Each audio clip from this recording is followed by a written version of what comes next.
Sir হ্যাঁ বলো।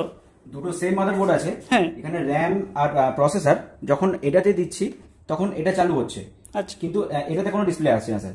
চালু করে দেখি একবার। এখানে যে র্যাম প্রসেসর রয়েছে, এই র্যাম প্রসেসর কি ওখানে আছে? হ্যাঁ স্যার, ওখানে আছে। ওখানে ডিসপ্লে আসছে না? এখানে ডিসপ্লে আসছে না। র্যাম বা প্রসেসর খারাপ হলে নো ডিসপ্লে হবে এমনটা নয়, র্যাম প্রসেসর ছাড়াও নো ডিসপ্লে হতে পারে। বায়োমেট্রিক চেঞ্জ করা আছে তাই তো? মাদারবোর্ড থেকে নো ডিসপ্লে হওয়ার সম্ভাবনা রয়েছে অনেক বেশি। তাহলে আমাদের চেক করতে হবে কোনগুলো চেক করবো, বা এই র্যামের আশেপাশে যে কয়েলগুলো রয়েছে ওগুলো চেক করতে হবে। প্রথমে মধ্যেই যে ক্যাপাসিটারগুলো রয়েছে এই ক্যাপাসিটারগুলো আমাদের চেক করতে হবে। থেকে আসা এই 4 পিন কানেক্টরটা চেক করতে হবে, এই 24 পিন কানেক্টরটা আমাদের চেক করতে হবে। তারপরেও আমাদের এখানে যে আইও আইসি রয়েছে, এই আইও আইসি আমাদের চেক করতে হবে। এই যে পিসিআই যে আইসিটা আছে এই আইসিটা আমাদের চেক করতে হবে। এখানে এই ক্রিস্টাল অস্ট্রেলেটারটা আমাদের চেক করতে হবে। ঠিক আছে।